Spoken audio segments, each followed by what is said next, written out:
इस कार्यक्रम के पुण्यार्जक हैं स्वर्गीय श्री अजयपाल जी, श्रीमती गिन्नी देवी सोनी, खलबलिया, स्वर्गीय श्री किशन गोपाल जी, श्रीमती सावित्री देवी सोनी, खलबलिया, श्री मांगीलाल जी, श्रीमती छेली देवी सोनी, कडेल, श्री गुलाब चंद्र वर्मा, श्रीमती सावित्री वर्मा, अजमेर, श्री ललित वर्मा, श्रीमती मीनाक्षी वर्मा, श्री मनीष वर्मा, श्रीमती नीलम वर्मा, देवांश आर्या, श्री अमित वर्मा, श्रीमती सुनीता वर्मा, प्रियांश, विधि एवं समस्त खलबलिया परिवार, निवासी 555/38, खजानों का नोहरा, Khajana Gali, Ajmer, Rajasthan. Firm Messrs Ajaypal Kishan Gopal Verma, Gulab Chandra Verma Soni, astrologer and gems specialist, manufacturers, fancy gold and silver ornaments, Ghee Mandi, Khajana Gali, Ajmer, Rajasthan.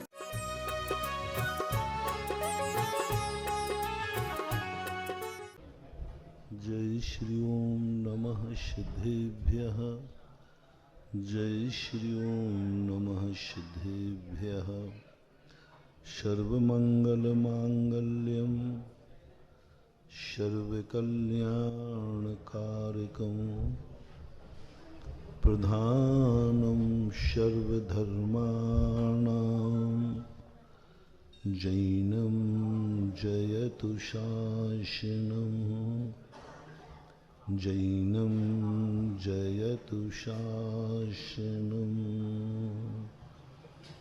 पंच परमेष्टि भगवान की, आचार्य श्री गुरुवर कुंद कुंद महाराज की, आचार्य श्री गुरुवर विद्यासागर महाराज की, जगत पूर्ण निर्यापक समातीश चक्रवर्ती मुनि श्री सुधा सागर जी महामुनि राज की जय। छुल्लक से गंभीर सागर जी महाराज की जय।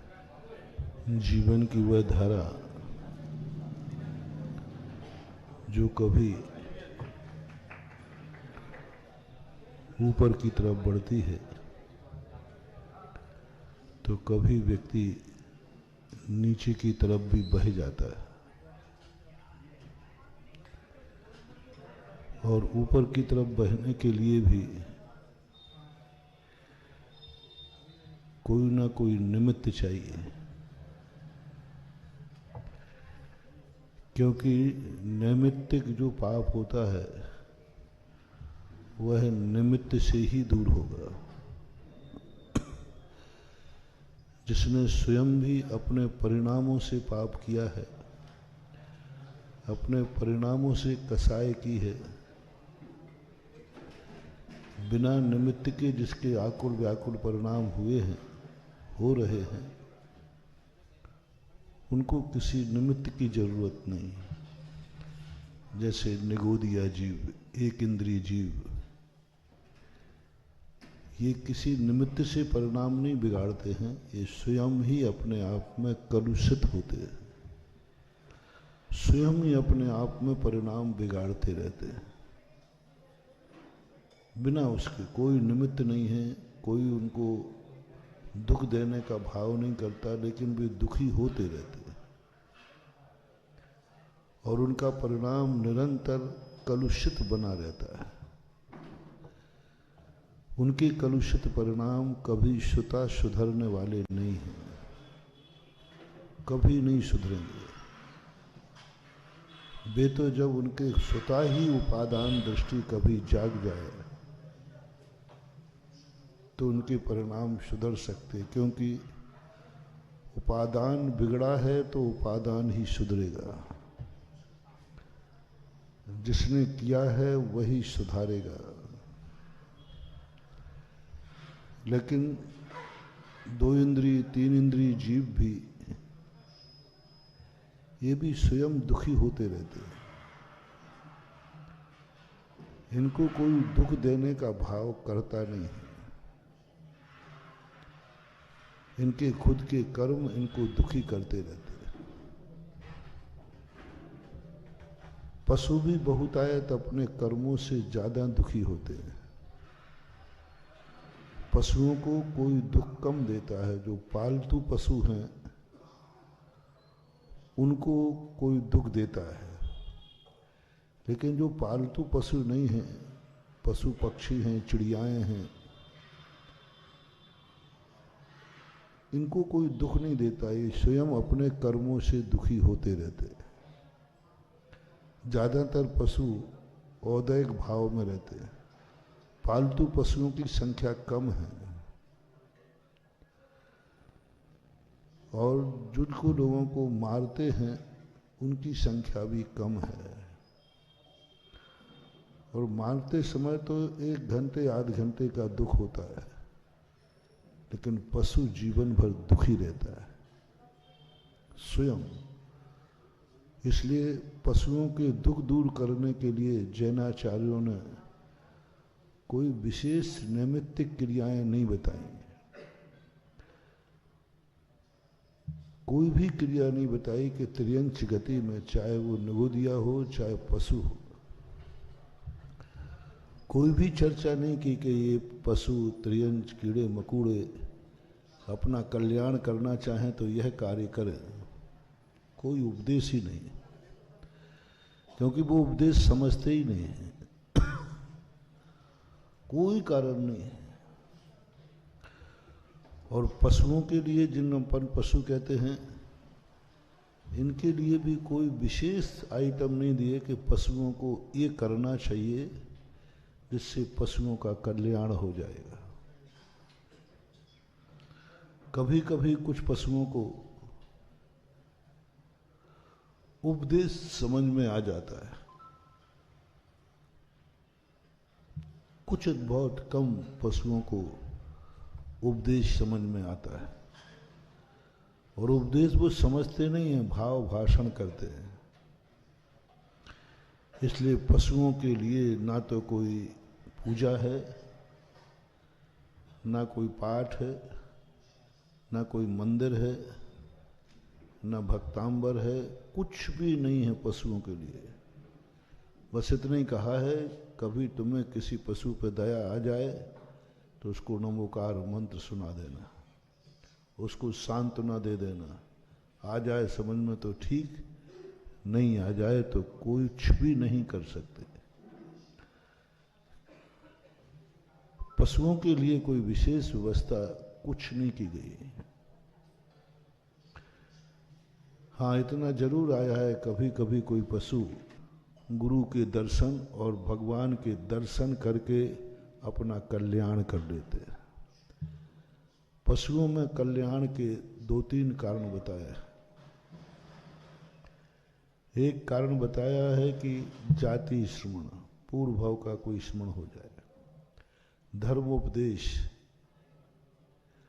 और जिनेंद्र भगवान की मूर्ति का दर्शन। कुछ बहुत कम लोग, कितने पशुओं में, लाखों करोड़ों में कोई जानता है कि ये मूर्ति भगवान की है, एक आध जान सकता है। तो ये सब पशुओं के लिए तो कोई उपदेश है नहीं, कोई मार्ग नहीं है।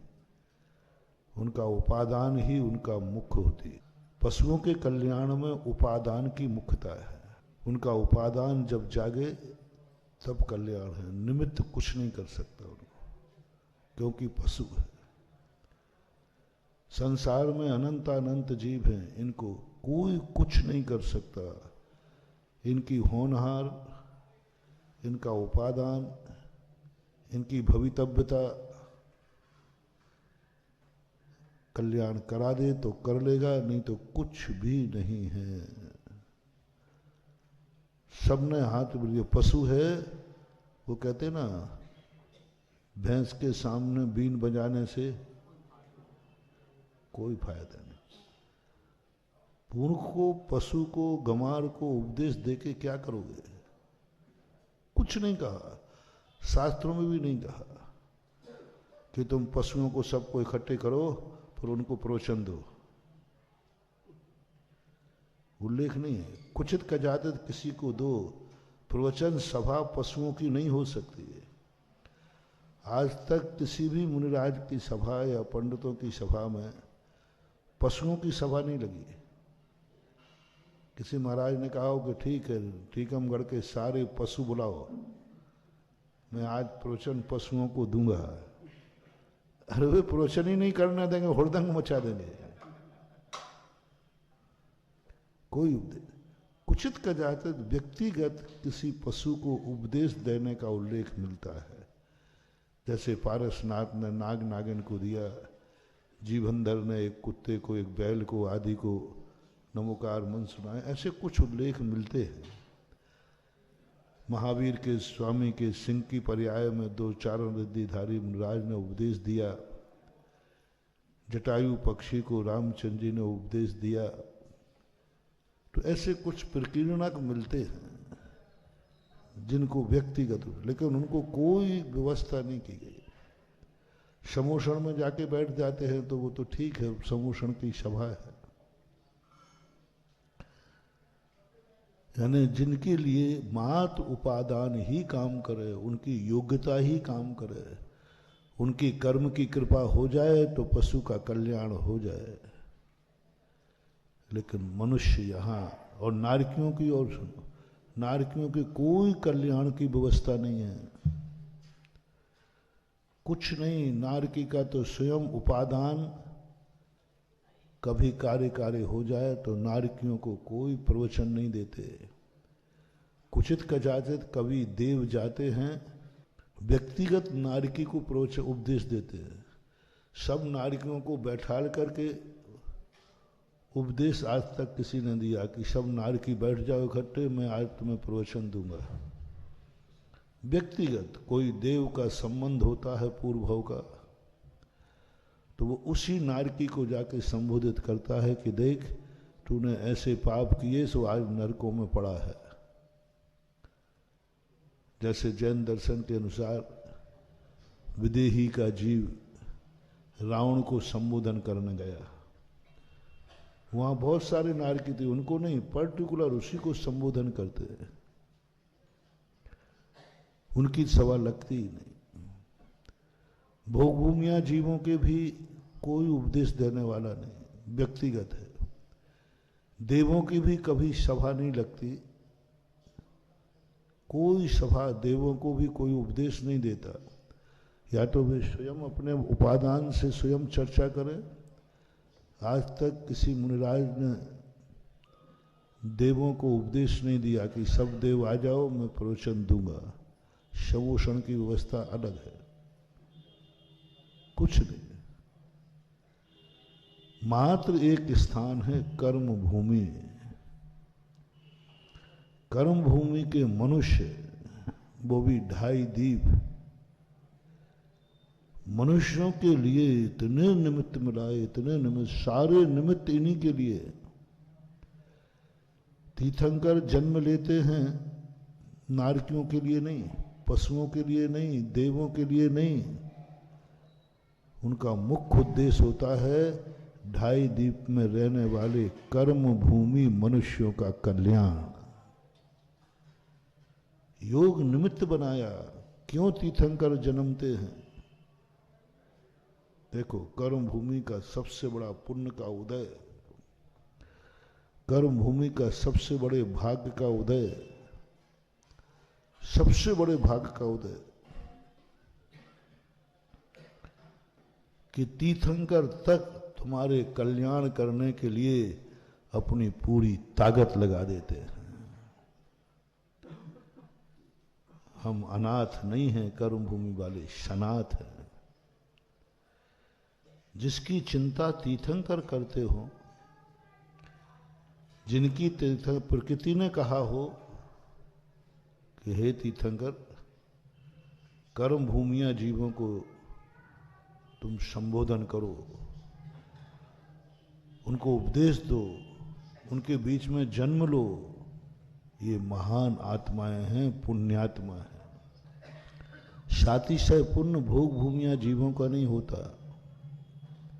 सातिशय पुण्य उसे कहते हैं जिस पुण्य के उदय से हमें देव शास्त्र गुरु हमारी चिंता करे, देव शास्त्र गुरु हमारे लिए कल्याण करने का भाव करे। सनात वह नहीं है जिसका बाप है, सनात वह है जिसके बाप की वसीयत मिलती है।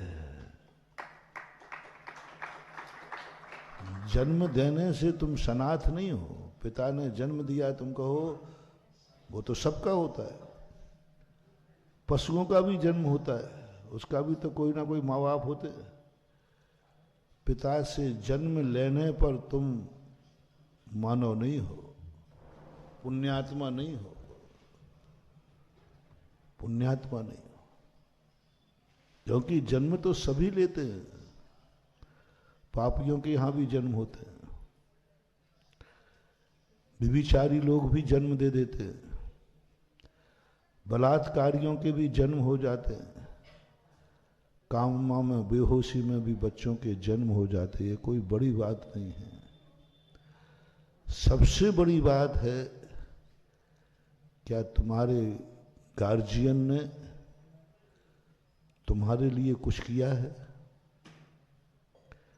बड़े आदमी, गार्जियन यदि हमारी चिंता करते हैं, हमारे संबंध में सोचते हैं, हमारे लिए कुछ करते हैं, समझ लेना तुम सनाथ हो। नाथ बनाना, अनाथ बनना, जन्म लेने से तुम सनाथ नहीं हो, तुम अनाथ ही मानना अपने आप को।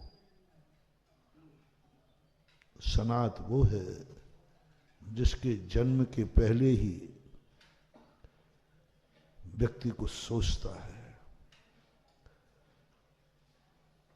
सनाथ वह नहीं है जिसके यहां जन्म तुम्हारा हो गया, जिसने जन्म के पहले सोचा है। जन्म के पहले अच्छे माँ बाप के यहां बेटे ऐसे ही नहीं जन्म जाते, बिना सूचना के नहीं आ जाते। माता पिता 6 महीने से उसकी तैयारी करते हैं, क्योंकि घर में एक नया जीव आ रहा है, हमारे घर की संख्या बढ़ेगी। मेहमान के समान उसके स्वागत करते हैं। कुटुंब के अलावा जो दूसरे लोग अपन तुम्हारे घर में आते हैं तो तुम सब तैयारियां करते हो, जैसे शादी ब्याह के समय, क्योंकि दूसरे घर की बहू आ रही है, दूसरे घर की बेटी हमारे घर में आ रही है, तो उसकी कितनी तैयारी होती है।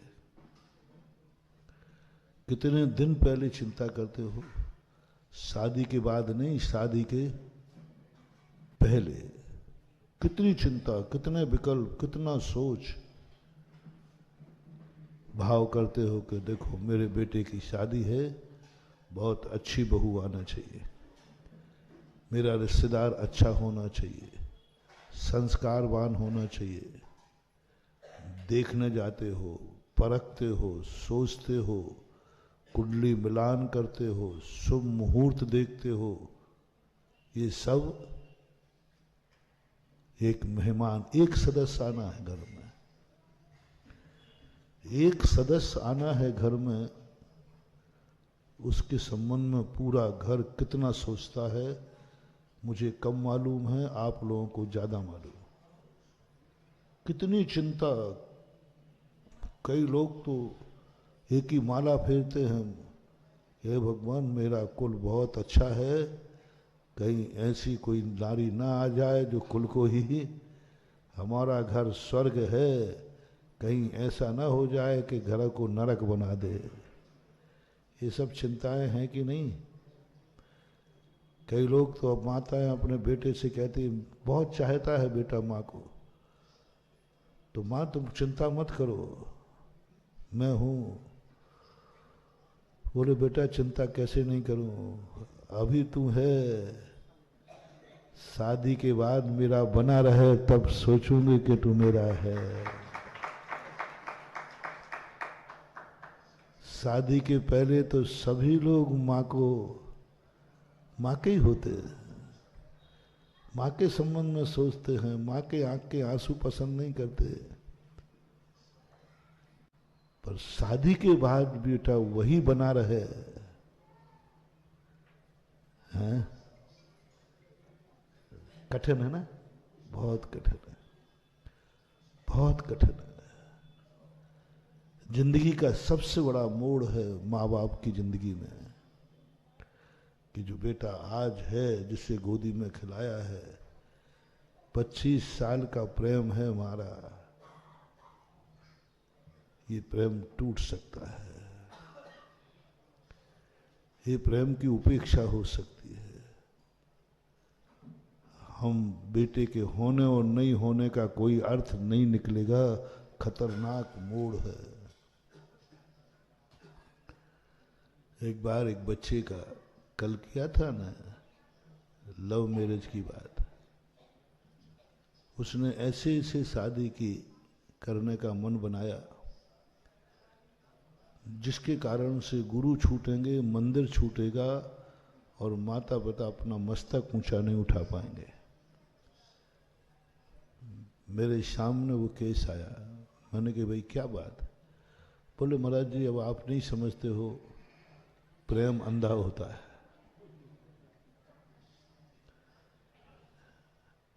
प्रेम अंधा होता है, ये सब चीजें नहीं देखी जाती महाराज।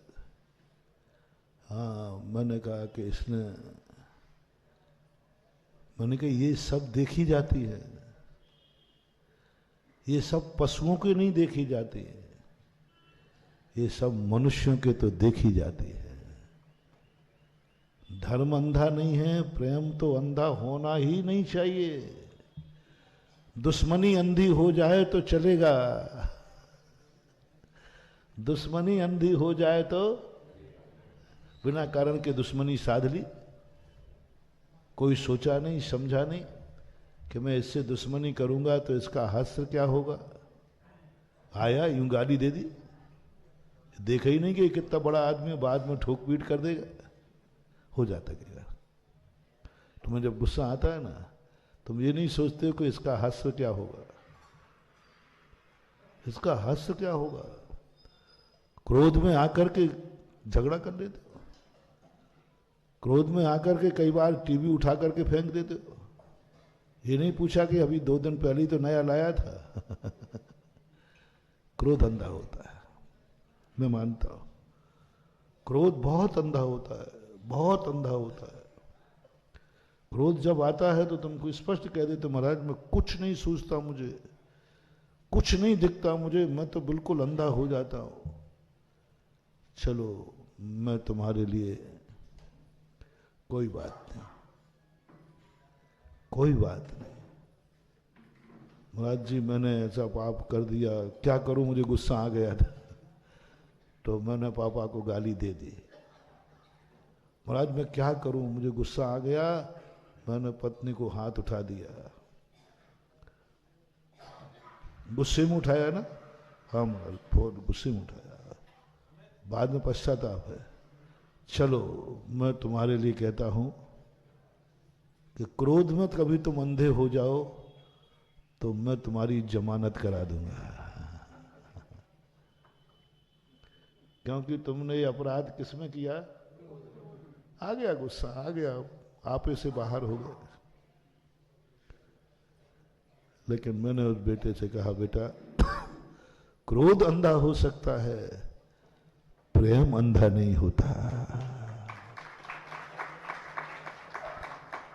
प्रेम में अंधे मत बनना। क्रोध में तो हम अलग होते हैं, दूर होते हैं।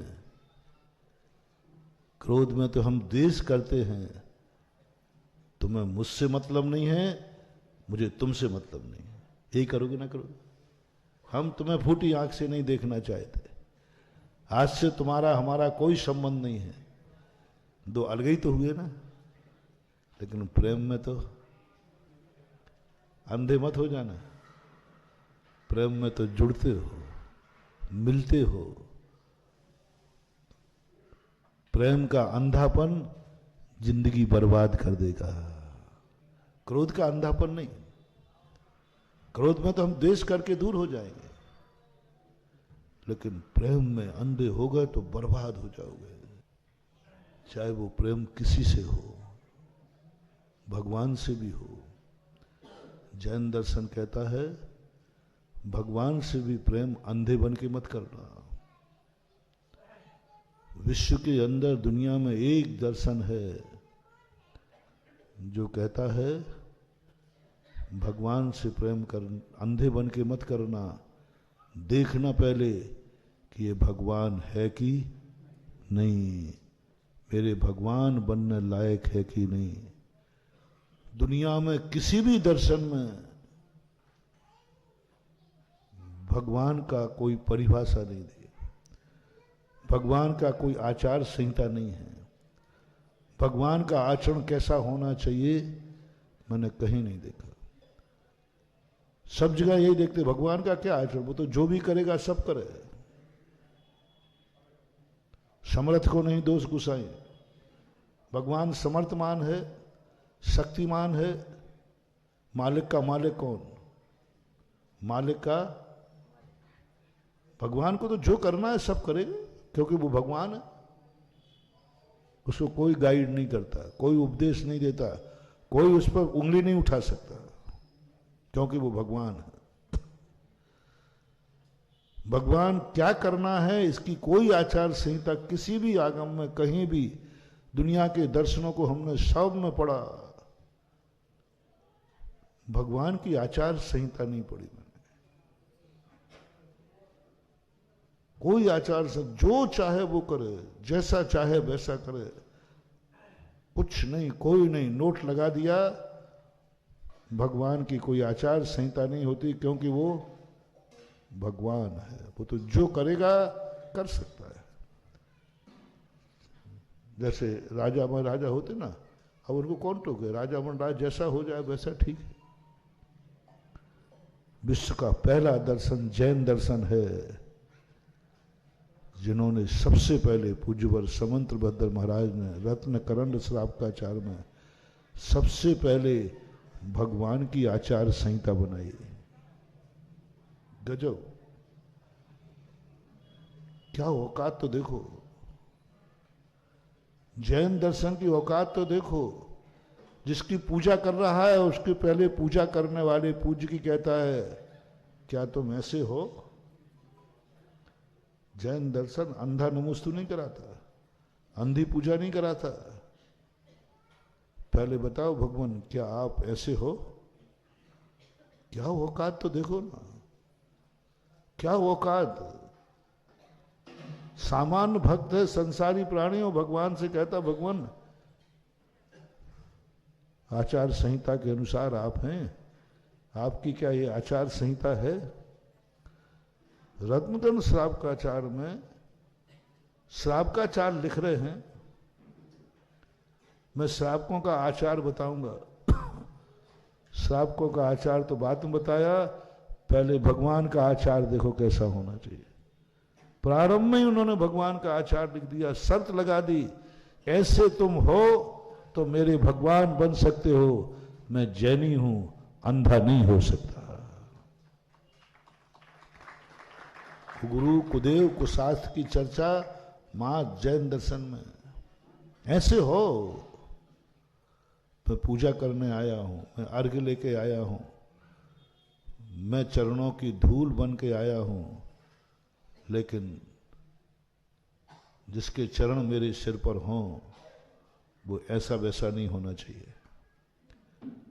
गजब आचार संहिता। समंतभद्र महाराज भगवान की परीक्षा करते हैं।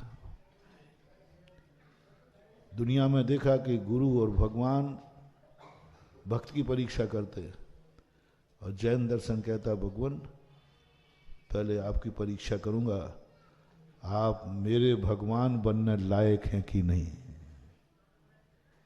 है? दुनिया तो कहती है कि भगवान तू मेरे भक्त बनने लायक है कि नहीं, और जैनी कहता भगवान ये बात की बात है, मैं तुम्हारे भक्त बनने लायक हूं कि नहीं ये तो बात की बात है, पहले तो ये बताओ कि आप मेरे भगवान बनने लायक हो कि नहीं। भगवान बनने लायक हो, ऐसे ही चले आए भगवान बनने के लिए। मेरे भगवान बनना कोई हंसी खेल नहीं है। मैं जैनी हूं, जैनी का भगवान कोई ऐसा वैसा नहीं। परीक्षा दीजिए, मैं देखूंगा। आंख बंद करके तुम्हें भगवान नहीं मानूंगा, मैं देखूंगा द्रव्य से, गुण से, पर्याय से, आचार से, विचार से देखूंगा। और ये 18 दोष यदि आप में हैं तो आप मेरे भगवान नहीं बन सकते, क्योंकि मैं आपसे प्रेम कर रहा हूं, क्रोध नहीं। क्रोध करता तो अंधा बन के कर देता, द्वेष करता तो अंधा बन के कर देता। मैं तो प्रभु तुमसे राग कर रहा हूं, तुमसे प्रीति कर रहा हूं, तुमसे अनुराग कर रहा हूं, मैं तुम्हारा होना चाहता हूं और तुम्हें अपना बनाना चाहते हैं। महानुभाव, बहुत बड़ी मोटिवेशन दे रहा हूं आपको, बहुत बड़ा मोटिवेशन है।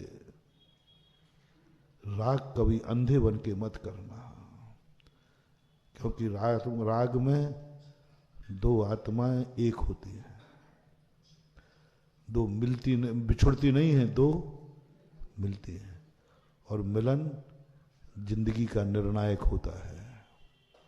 मिलन जन्म जन्म का निर्णायक होता है, देश नहीं।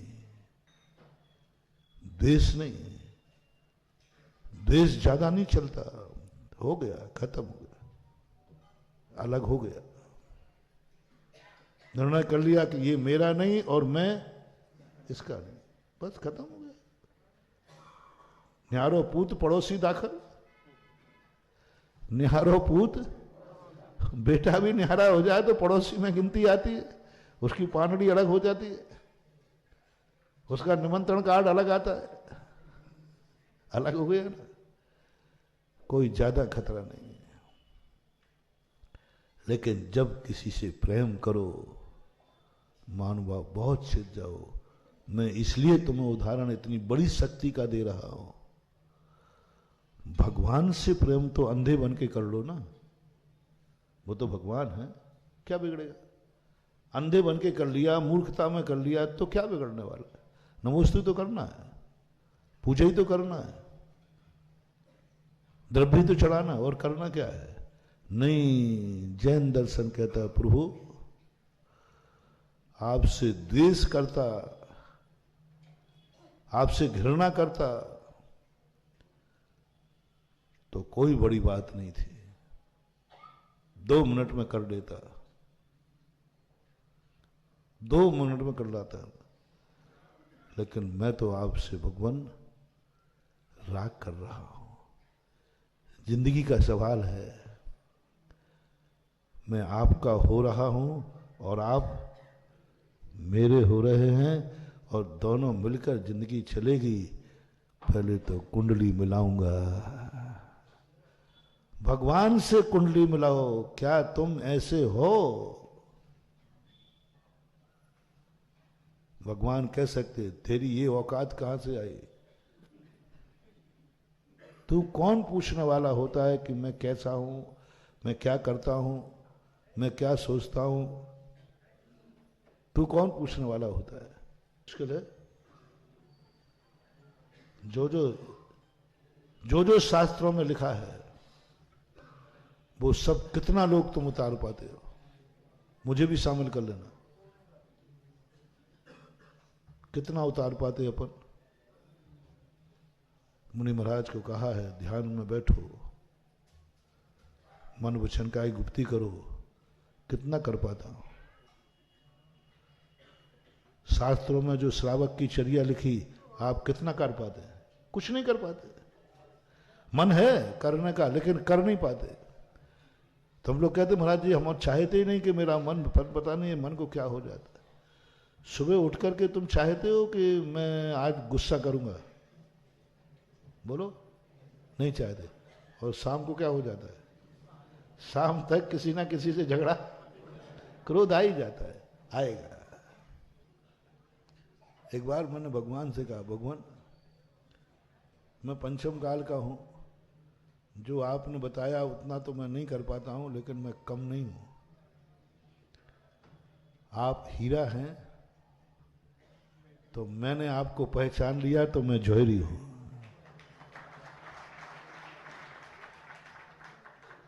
अपन कम मत समझना, कम बहुत।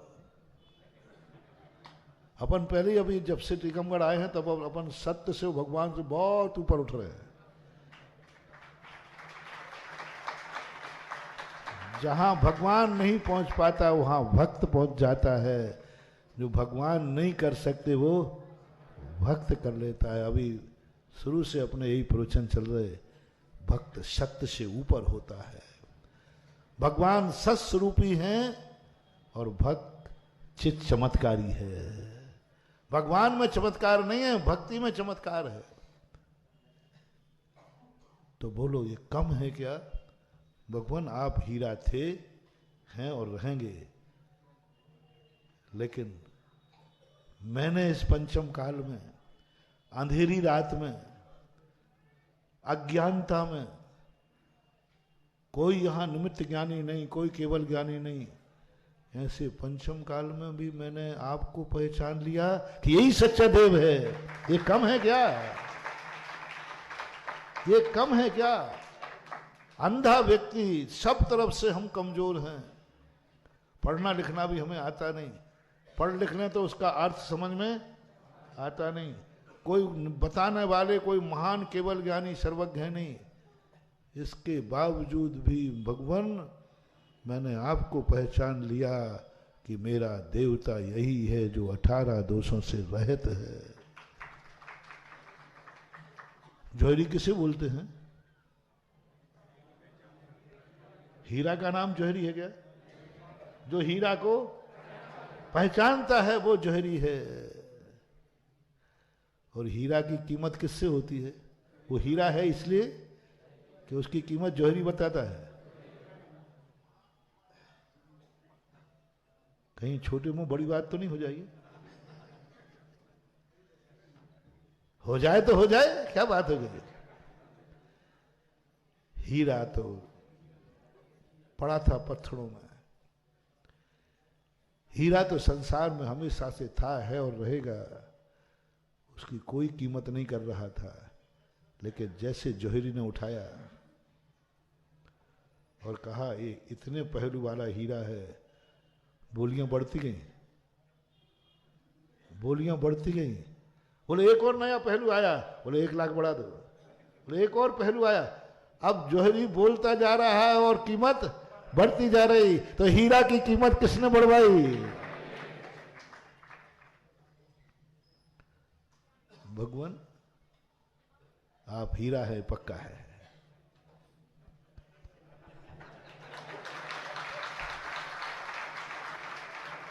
हमने आपको पहचान लिया, तू ही मेरा देवता है। और मैंने तेरी सागत पहचान ली। वो हमें थे ना, ये बोलता कोई भी चीज के बोले भाई अब छत्र चढ़ाएंगे, वो जानता है कोई बोलने वाला नहीं है। कोई बोले महाराज जी 2 मिनट आप महिमा गा दो ना। अरे मैंने कि मैं क्यों गाऊं, ना तो मुझे बोली लेना है। और नहीं महाराज 2 मिनट। और वो सही में मैंने सोचा देखता हूं तो बोली बढ़ी नहीं रही थी। तो मैंने कही भाई बोली नहीं बढ़ रही, किसी को लेना नहीं है, किसी को लेना नहीं है। और कोई के पास बेचारों के जेब में पास पैसा नहीं है, बेचारे टीकमगढ़ के गरीब श्रावक हैं, महुआ मेवा बेर कलेवा करते हैं। अब बेचारे क्या करेंगे? नहीं महाराज आप थोड़ा 1 मिनट ही बोल दो बस आप। अरे मैंने तो जैसे ही बोला, बोली ऐसी बड़ी दनादन के रुकने का नाम नहीं ले रहे। तो बोलो बोली छत्र की थी कि छत्र की महिमा की? वाह क्या बात है महाराज। छत्र की बोली नहीं होती है, छत्र की महिमा की बोली होती है। जैसे ही महिमा पता चली, और कई बार तो क्या हो जाता है, वो विज्ञापन होता है ना, विज्ञापन कोई नहीं खरीद रहा है और जैसे ही उस शीशी को अमिताभ बच्चन के सामने कर दो, पेपर में देखता रहता हूं, कूल कूल उसके लिए मैंने कहा, लोगों ने बताया महाराज जी इसके करोड़ों रुपया दे। मैंने इसने कुछ किया ही तो नहीं, टेबल पर रखा है, बस बाजू में वो खड़ा है। और यदि हाथ में और ले लिया तो बोले 2 करोड़ विज्ञापन के।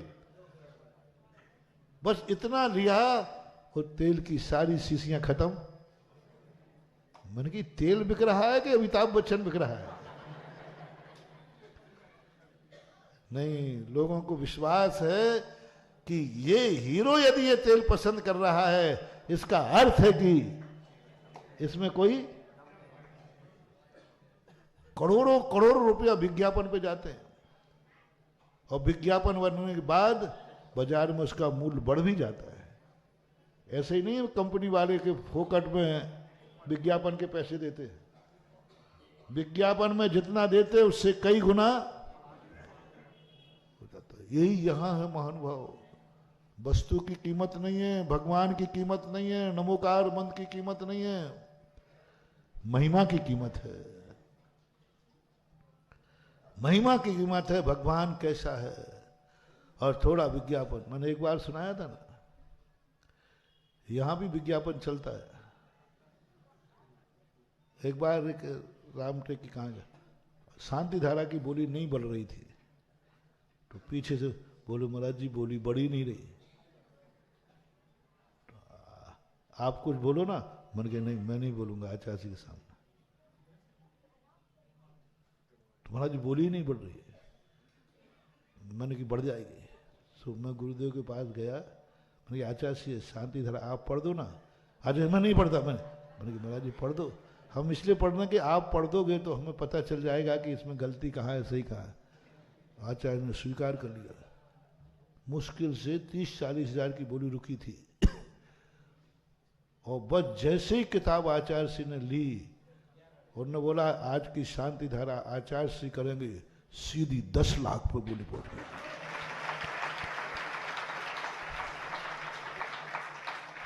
गजब गजब हो गया। क्या गजब। मैंने कही भगवान ये क्या मामला है, आप भी बोई है, शांति धारा भी। अब ये बोली शांति धारा की थी, 16 लाख रुपए में गई थी। मैंने कही शांति धारा भी वही, भगवान भी वही, जल भी वही, झाड़ी भी वही, सब कुछ। बस क्या हो गया, जब आचार्य श्री पढ़ रहे इसका अर्थ है इसमें कोई दम है, विज्ञापन हो गया, बात खत्म, बात हो गई। ऐसा होता है कि नहीं, होता है कि नहीं? बोलो आज कितने की बोली गई यहां? 51। विमल जी नंदीश्वर में कितने की जाती थी कल? कल की कितने की गई थी? 1100 रुपया में। सुनो तो से बता रहा हूं, 1100 रुपया में जाती थी। नंदीश्वर मंदिर वही है जो कल था। भगवान जी, कुआ का जल भी, झाड़ी भी, और आज क्या गई? इसका अर्थ है कि बोली किससे बढ़ती है, भगवान से कि भगवान की महिमा से? क्या बात है। इसलिए महानुभाव आप लोग अपने आप को रूखा मत खाना। भगवान हीरा है तो अपन बढ़ाओ भगवान की कीमत। भक्त से भगवान की महिमा बढ़ती है। भगवान स्वयं अपना महिमा नहीं बढ़ा सकते। मार्ग होता ना, मार्ग सभी एक से होते हैं, लेकिन बाजार में क्या चलता है, उस मार्ग से जाना, उस मार्ग में कोई खतरा नहीं है। उस मार्ग, अरे वो रास्ता लुटेरा है। अरे रास्ता कहाँ लूटता है? रहने आजू बाजू रहने वाले रास्ते को लुटेरा बना दें और अच्छे राह ले जाए तो रास्ते को अच्छा बना दें। अपने हाथ में बहुत बड़ी ताकत है महानुभाव। गर्व करो, हम हीरा तो नहीं बन पाए, लेकिन गर्व है कि हम सच्चे भगवान को पहचान गए। हम जहरी हैं। अब महिमा बढ़ाना अपना काम है, अपना काम है। दुकानदार से माल की महिमा नहीं बढ़ती है, माल की महिमा ग्राहक बढ़ाता है। दुकानदार तो हर व्यक्ति यही बोलता है कि मेरा माल खोटा वाला भी हर दुकानदार यही बोलता है, हर दुकानदार यही बोलता है। लेकिन ग्राहक यदि बोल देवे कि भाई उस दुकान का माल मैं लाया था, ग्राहक दुकान की महिमा बढ़ाएगा। ग्राहक को जीतो, ग्राहक को विश्वास दो। वो ग्राहक जितना कहेगा, बोले भाई तुम सही, अरे सही क्या, मैं खुद ही लाया था ना। लाख भगवान कहे अपनी महिमा, इनकी महिमा बढ़ने वाली नहीं है। मेरी महिमा मेरे गंदोदक में, मेरे अभिषेक में, मेरे इसमें इतनी महिमा है। खूब गाया भगवानों ने। जिनेन्द्र देव का गंदोदक बहुत पवित्र है, सब कुछ है, ठीक है, कोई ज्यादा महिमा नहीं थी। सब दुकानदार अपनी महिमा को अच्छा कहते, अपने माल को अच्छा कहते। ग्राहक अच्छा कह दे वे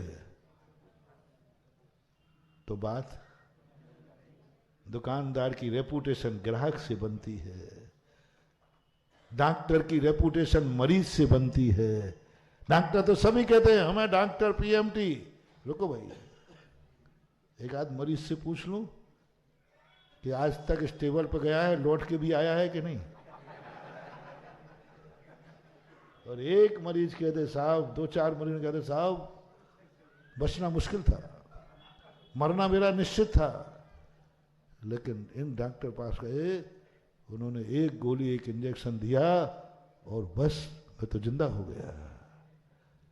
मरीज रेपुटेशन बढ़ाता है डॉक्टर की, सीआर बढ़ती है डॉक्टर की मरीजों से। मरीज जब भी किसी बीमार होगा, अरे भाई तुम चिंता मत करो, उसके यहां चले जाना। मरीजों से बढ़ती है डॉक्टर की इज्जत, ना कि पीएमटी करने से। डॉक्टर की डिग्रियों से नहीं बढ़ती है। डिग्री के बल पर जीने वाला ज्यादा देर नहीं जी पाएगा। दो चार यदि टेबल पे चले गए ना तो कोई भी वहां आने वाला, और ग्राहक भी दो चार ने कह दिया भैया वहां मत जाना, बहुत बेईमान मार दुकानदार है, बैठे रह जाओगे। कौन बढ़ाने वाला था गंदोदक की महिमा? भगवान ने बढ़ाई। शास्त्र में तो पता नहीं कब से लिखा है गंदोदक बहुत महिमावान है, गंदोदक बहुत अच्छा होता है, खूब लिखा है शास्त्र में, कुछ फर्क नहीं पड़ा। एक भक्त ने गंदोदक की महिमा बढ़ाई है। मैना सुंदरी ने जब 700 कोड़ियों के कोड़ दूर करके दिखा, महिमा बढ़ गई। सिद्ध चक्र मंडल विधान कब से था? अनादिकाल से है सिद्ध चक्र मंडल विधान, आज का नहीं है। सिद्ध चक्र मंडल विधान अनादिकाल से है, उसकी महिमा अनादिकाल से है। शास्त्रों में लिखी, भगवानों ने कही, कोई नहीं समझा। लेकिन जब एक भक्त ने चमत्कार दिखा दिया, 700 कोड़ियों के कोड़ दूर कर दिए, आज बहुत है सिद्ध चक्र मंडल विधान। क्यों होते हैं? क्योंकि सिद्ध चक्र मंडल विधान अच्छा है? नहीं, सिद्ध चक्र मंडल विधान का चमत्कार किसने दिखाया है? वो भजन गाते हो ना, फल पायो मैना श्री सिद्ध चक्र का पाठ करो दिन 8 ठाठ से प्राणी। उससे बढ़ी गंदोदक की महिमा बढ़ गई, उससे प्रैक्टिकल कर दिया। देख लीजिए 700 कोड़ियों के कोड़ दूर हो गए। भक्त गंदोदक तो नहीं बना सकता, लेकिन गंदोदक को अनमोल जरूर कर सकता है। गंदोदक तो भगवान का ही बनेगा ना, लेकिन गंदोदक की महिमा भक्त कर सकता है। हम भगवान तो नहीं बन सकते, पक्का है, लेकिन सारे जगत में भगवान की महिमा को फैला सकते हैं। बस इतना है कि हमारे लिए जौहरी बनना है कि मैंने भगवान को मान लिया। तुम साधु नहीं बन सकते, पक्का है, कोई बात नहीं, कोई बात नहीं। तुम साधु नहीं बन सकते, तुम गुरु नहीं बन सकते, कोई बात नहीं। बस तुम साधु के जोहरी बन जाओ, मैंने गुरु को पहचान लिया। गुरु हीरा है तो तुम उसके जोहरी बन जाओ, मैंने पहचान लिया। शास्त्र के जोहरी बन जाओ, हे मैंने जिनवाणी को जान लिया। मैं जिनवाणी तो नहीं बन सकता, लेकिन जिनवाणी को पहचानता जरूर हूं। इतना भी यदि अपनी जिंदगी में हो गया महानुभाव, हो गया इतना, तो हम सम्यक दृष्टि हो जाएंगे। अनंत सागर सूख करके चुल्लू भर रह जाएगा। कितने दुख हैं अपने जीवन में, सागर के बराबर। कितने दुख हैं, असीम असीम असीम। 70 कोड़ा कोड़ी का मिथ्यात्व, 40 कोड़ा कोड़ी की कसाय असीम है। मात्र अकेले सच्चे देव साध गुरु के पहचानने से वो दुख जो सागर प्रमाण थे वो चुल्लू भर रह जाएंगे। एक चुल्लू भर रह जाएंगे बस। बोलो कहां सागर सम दुख और कहां चुल्लू सम दुख। कितने मात्र से?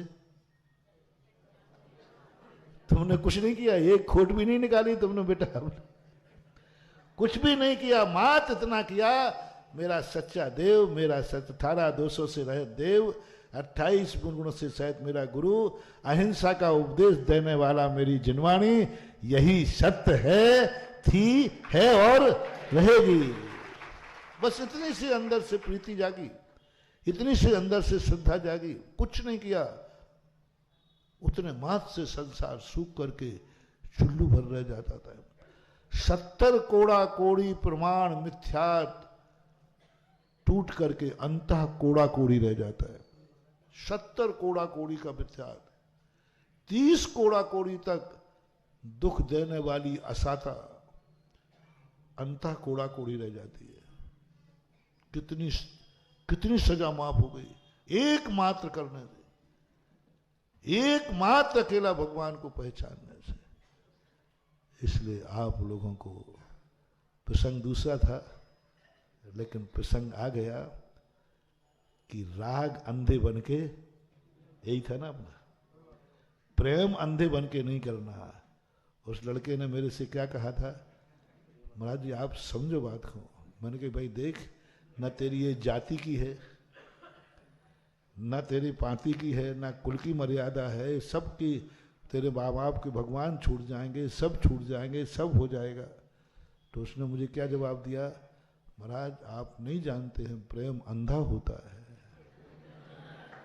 यहीं से अपन साइड में हुए थे ना, प्रेम। मैं उसी को कह रहा हूं, देश अंधा हो जाए तो हो जाने देना, क्रोध में अंधे हो जाओ तो हो जाने देना, कभी प्रेम में अंधे मत होना।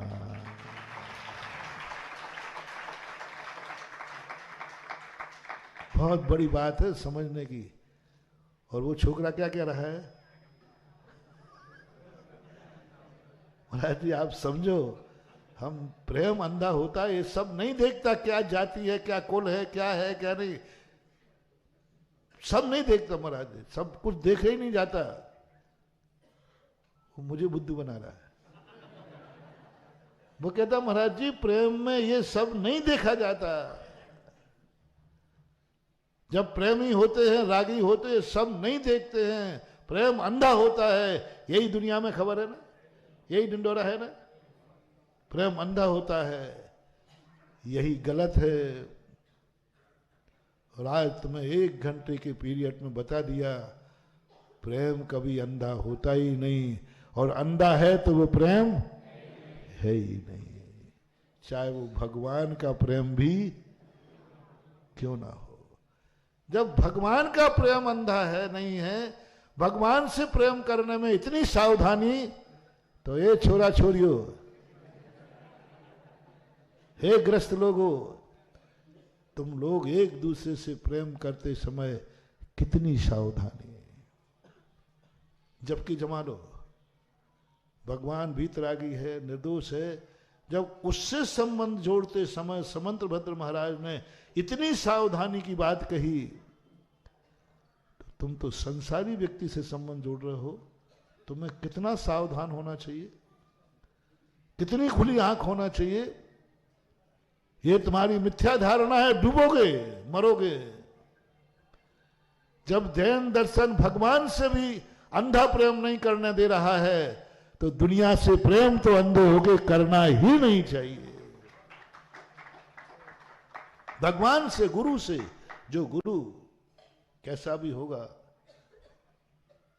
खोटा गुरु भी होगा, तो कम से कम चेले का उद्धार ही करता है। चेले के प्रति द्वेष भाव, लेकिन तब गुरु को पहचानने में इतनी सावधानी। आंख खोलो, गुरु कीजिए जान के, है तो बीबी बनाओ। बोल दो अब आगे आप बोल दो। हमने थोड़ा कुछ बात है तुम बोला करो तो मुझे अच्छा, हमने बोलूं तो अच्छा नहीं लगता है। जब गुरु और भगवान जान करके करना है, तो ब्याई जी भी, ब्याई जी राजस्थान में तो यार समधी बोलते हैं, घर की बहू भी, अपनी पत्नी भी जान करके, अंधे बन के मत बनाओ। अंधे बन के बनाओगे बर्बाद हो जाओगे, और जब तक तुम जागोगे फिर कुछ भी होने वाला नहीं है। कितना सशक्त उदाहरण हमने तुम्हें दिया, इसके बाद भी नहीं चेतो तो। देव शायद गुरु से प्रेम करने में इतनी सावधानी, तो संसार के व्यक्तियों से राग करने में कितनी सावधानी। ये जबकि जमा लेना, चेत जाओ, जागो, चेत जाओ, चेत जाओ, चेत जाओ, चेत जाओ, नहीं तो बोलो बोलो, चेत जाओ, चेत जाओ, चेत जाओ, नहीं तो बस तुमने कह दिया, अच्छा रहा। महावीर भगवान की।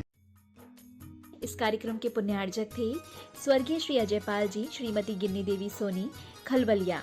स्वर्गीय श्री किशन गोपाल जी, श्रीमती सावित्री देवी सोनी, खलबलिया। श्री मांगीलाल जी, श्रीमती छेली देवी सोनी, कडेल। श्री गुलाब चंद्र वर्मा, श्रीमती सावित्री वर्मा, अजमेर। श्री ललित वर्मा, श्रीमती मीनाक्षी वर्मा। श्री मनीष वर्मा, श्रीमती नीलम वर्मा। देवांश आर्या, श्री अमित वर्मा, श्रीमती सुनीता वर्मा, प्रियांश। विधि एवं समस्त खलबलिया परिवार, निवासी 555/38, खजानों का नोहरा, Khajana Gali, Ajmer, Rajasthan. Firm Messrs Ajaypal Kishan Gopal Verma, Gulab Chandra Verma Soni, astrologer and gems specialist, manufacturers, fancy gold and silver ornaments. Ghee Mandi, Khajana Gali, Ajmer, Rajasthan.